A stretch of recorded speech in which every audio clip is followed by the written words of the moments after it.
अध्यात्म विज्ञान कोई धर्म या संप्रदाय नहीं है, ये स्पिरिचुअल साइंस है जो कुदरत के कानून पर आधारित है। ये विज्ञान पूरे ब्रह्मांड के सभी रहस्यों को उजागर करता है और जीवन के सभी पहलुओं को समझने के लिए एक नई दृष्टि देता है। इसी को आर्ट ऑफ विजन कहते हैं, दुनिया को देखने की एक नई दृष्टि, जो अध्यात्म विज्ञानी परम पूज्य स्वामी श्री कमलेशानंद जी के निर्देशन में सनातन सत्य का अनुसंधान कर हमारे जीवन को प्रकाशित करे। जय सच्चिदानंद। नॉलेज ने प्रेक्टिकल में दृष्टिथी मूकવું પડશે તો જ પ્રેક્ટિકલ થશે, નહીતર ધીમે ધીમે કેવું થશે, જ્ઞાન શુષ્ક થઈ જશે। કેવું થશે? શુષ્ક જ્ઞાન એટલે ઇફેક્ટલેસ થઈ જાય। કેવું થઈ જાય? અસર વગરનું। સમજાય છે? એટલે આ ધ્યાન રાખવાનું। આ આખો જે પુરુષાર્થ માર્ગ છે બહુ સમજવાની વસ્તુ છે, એ મિકેનિકલ નથી। સમજાય છે? એટલે ઘણા મહાત્માઓ બધા કહેતા હતા કે સ્વામીજી અમારે તો આજ્ઞા પાડવી જ છે। શું કહે છે? પણ પડાતી નથી, એનું શું? અમારે તો રિલેટિવ રિયલ વ્યવસ્થિત જોવું જ છે, પણ દેખાતું નથી, એનું શું? એટલે એમાં વચ્ચે વચ્ચે જે ગાબડા પડતા હોય એની વાત। એટલે મેં કીધું કે આપણી કચાસ ક્યાં છે એ બતાવું છું। શું બતાવું છું? કચાસ ક્યાં છે। આપણા બધા પાસે જ્ઞાન તો છે, દ્રષ્ટિ તો મળી ગઈ છે, આજ્ઞા ધર્મ મળી ગયો છે, પણ કચાસ ઉપયોગમાં છે। કઈ રીતે એ સમજાવો। ટીવી જોયું, બે જણ મારામારી કરે છે, આપણી દ્રષ્ટિમાં શું આવે? આ દોષિત ને આ નિર્દોષ આવે કે નહીં? આવે કે નહીં? દ્રશ્ય જોઈએ એટલે એમાં મહેનત કરવી પડે આપણે। જેવું જોયું આ દોષિત ને આ નિર્દોષ, હાલી ગયું। હવે જ્ઞાનનો ઉપયોગ કે અજ્ઞાનનો ઉપયોગ? રસ્તામાં ગયા, કાર એક્સિડન્ટ, આ દોષિત ને આ જ્ઞાનનો ઉપયોગ કે અજ્ઞાનનો ઉપયોગ? છાપું વાંચ્યું, ટેરરિસ્ટે બોમ્બ બ્લાસ્ટ કર્યો, ગુનેગાર, નિર્દોષ માણસે મારી નાખ્યા, જ્ઞાનનો ઉપયોગ કે અજ્ઞાનનો ઉપયોગ? ઘરની અંદર કોઈ પણ વ્યવહાર થતો હોય, કઈ ભૂલ થઈ ગઈ અને એને દોષિત જોયો, જ્ઞાનનો ઉપયોગ કે અજ્ઞાનનો ઉપયોગ? ઉપયોગ અજ્ઞાનનો કરવો છે ને પાકું જ્ઞાન કરવું છે। બોલતા નથી બધા। ઉપયોગ અજ્ઞાનનો અને પાકું જ્ઞાન કરવું છે। હા, ના, સહજ પ્રક્રિયા હોય તો સારું। આપણી વીટનેસ છે અંદર। શું છે? ઓન ધ ફર્સ્ટ, એક મિનિટ, ઓન ફર્સ્ટ સાઈડ જે દેખાય છે તે પરિણામ છે। શું છે? ઓન ફર્સ્ટ દેખાય છે, દોષિત કે નિર્દોષ, તે પરિણામ છે।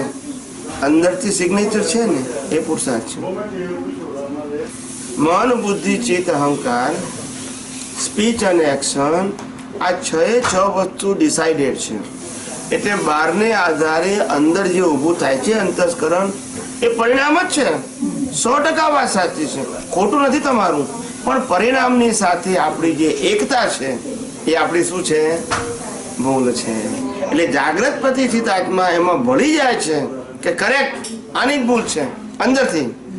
ત્યાં આગળ આપણે એમ કહે કે આ જે અંદર જે થયું આ ખોટું થયું, ના, એને આપણે છૂટા પડતા નથી ને કે આ ભાગ મારો ને એમ અંદર વિચારીએ તો વાત બરાબર છે। એનાથી છૂટા રહેવાય એટલું પૂરતું છે, પણ એ રહેવાતું નથી। અંદર જે બહાર દેખાયું, ઇન્દ્રિયો દ્વારા જે અનુભવાયું, એના આધારે અંદર મન, બુદ્ધિ, ચિત્ત, અહંકાર જે પ્રમાણે કામ કરે છે એ બી ઓટોમોડ છે। એની પાછળ રહેલું જાગૃત અંતસ્કરણ છે, એમાં ઉપયોગ ના હોવાથી એની સાથે એટેચ થઈ જાય છે।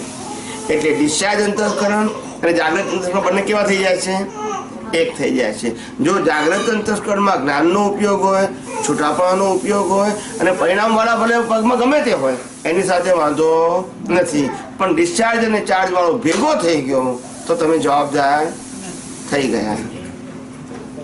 સમજી ગયા? સમજી ગયા?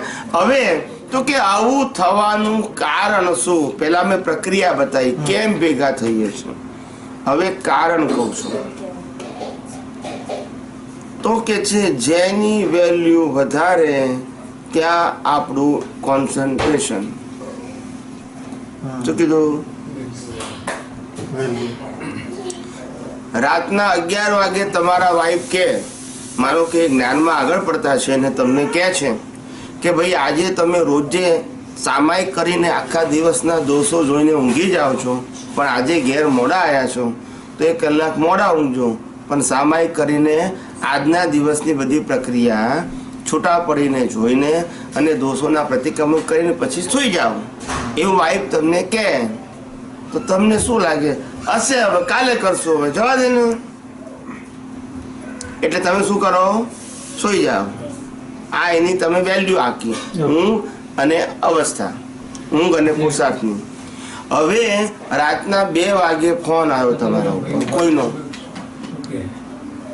રાતના 2 વાગે ફોન આવ્યો, તમે બિઝનેસ કરો છો, રાતના 2 વાગે કોઈનો ફોન આવ્યો કે હું અહીંના ટોરન્ટોના એરપોર્ટ ઉપર છું અને હજુ હું 3 કલાક એરપોર્ટ ઉપર છું, તું જો રાતે અહીંયા ઘડી આવી જાય એરપોર્ટ ઉપર તો મારે તમને $1 લાખ ઓર્ડર આપવો છે, પણ તું અહીંયા ઘડી આવે તો આપણે નક્કી કરીએ ને ભાવ તાલ બધું જે હોય તે, તો તમે જાઓ કે ના જાઓ?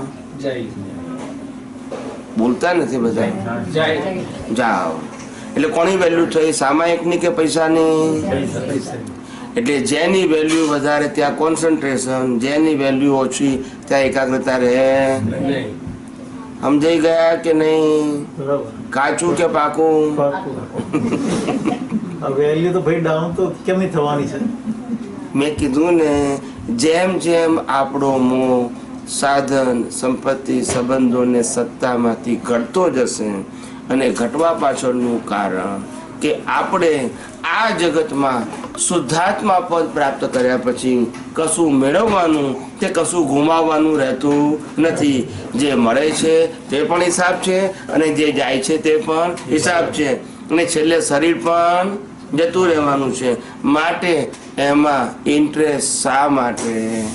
એના કરતાં હું જે છું અને મારું જે સુખ છે એમાં ઇન્ટરેસ્ટ ના લઉં, કારણ કે એ તો સાથે રહેવાનું છે, આ સાથે રહેવાનું અને આની સાથે સંકળાયેલી વસ્તુઓ પણ સાથે રહેવાની નથી. તો ઇન્ટરેસ્ટ મારે આમાં કેળવવો કે આમાં કેળવવો? સમજી ગયા? એટલે સમજી આપણે જાતને પારખા નથી સમજવાનું, પોતે અંદર સમજ કરવાનું છે કે શાના માટે આટલો મોહ. તું 2 વાગે જાય છે એનો વાંધો નથી અમને, પણ તને 11 વાગે પણ આટલો ઇન્ટરેસ્ટ હોવો જોઈએ કે મારા આત્મહિત માટે મારે 1 કલાકની ઊંઘ બગાડવી પડે તો પણ વાંધો નથી. આના કરતાં એની વેલ્યુ વધારે છે. આ ભવનો પ્રશ્ન છે, આ તો આ ભવનો પ્રશ્ન છે. આપણને $1 લાખ ઓર્ડર મળી ગયો અને આપણે એને માલ મોકલી દીધો ઓર્ડર પ્રમાણે, પછી કોઈ ગેરંટી નથી પૈસા આવશે નહીં આવે. સમજાય છે? એ મળ્યા પછી આપણે ભોગવીશું રહીશું એ ખબર નથી, પણ આની તો ખબર છે, કારણ કે આ હાથે ને હાથે એનો નાશ થવાનો નથી અને એના અનંત સુખનો પણ નાશ થવાનો નથી. પણ સાધન સંપત્તિ સંબંધો તો આજે છે ને કાલે નથી, કારણ કે જ્યારે શરીરનું અસ્તિત્વ ના હોય ત્યારે સાધન સંપત્તિ સંબંધોનું અસ્તિત્વ રહેતું નથી. એટલે એનો નાશ થવાનો છે એમાં કોઈ શંકા નથી, અને આનો નાશ થવાનો જ નથી એમાં પણ શંકા નથી આપણને. તો ઇન્ટરેસ્ટ આમાં લેવું કે આમાં લેવું, આ સમજાયા પછી ના સમજાયું હોય ત્યાં સુધી બરાબર છે. પરિણામ સ્વરૂપ બી છે ને બધું, સાધન સંપત્તિ જે કોઈ બધું પરિણામ સ્વરૂપ છે. આપણો પ્રશ્ન ખાલી ઇન્ટરેસ્ટ નો છે, મેં ત્યાગની વાત કરી નથી. મારો સબ્જેક્ટ ફક્ત ઇન્ટરેસ્ટ ઉપર છે, એક્શન ઉપર નથી. કોઈ સ્પીડઅપ થવા માટેની કી ખરી? ખરી ને? સ્પીડઅપ થવા માટેની કી એ છે કે દિવસે દિવસે જ્યાં જ્યાં નજર મારી ઠરે ત્યાં ત્યાં સાધન સંપત્તિ સંબંધોની વેલ્યુ દિવસે દિવસે સમજણથી માઇનસ માઇનસ માઇનસ થવી જ જોઈએ, જ્યારે જોઈએ ત્યારે. અને તો આની પ્લસ પ્લસ પ્લસ થાય. આની માઇનસ થાય નહીં અને આની પ્લસ થાય નહીં. આની વેલ્યુ વધારે અને આની વેલ્યુ વધારે એવું બને નહીં. સમજણથી કહું છું, સમજી કીધું કે રાતોરાત થઈ જાય, પણ આપણે ઉપયોગ મૂકવો પડે કે ભાઈ મને ટીવી મોટું ગમે છે પ્રકૃતિને, અને એની પાછળ બિલીફ શું છે કે મને આનંદ આવશે, તો આપણે ફેરવવાનું. ભાઈ ટીવી એ સુખનું સાધન નથી, એ તો હિસાબ છે ફાઇલ નંબર 1 નો, અને એનાથી સર્વથા મુક્ત અનંત શક્તિ અનંત સુખ વાળો એવો હું શુદ્ધાત્મા છું. એટલે પેલી બિલીફ પ્રમાણે તમે લાવો અને જુઓ, પણ તમારો ઇન્ટરેસ્ટ શેમાં છે? આત્મામાં છે. જાગૃતિપૂર્વક ઉદયપૂર્વક ભલે આમાં છે, ઉદય એટલે પરિણામમાં, પણ પુરુષાર્થમાં શેમાં છે? આત્મામાં. આવું છૂટું પડવું જોઈએ.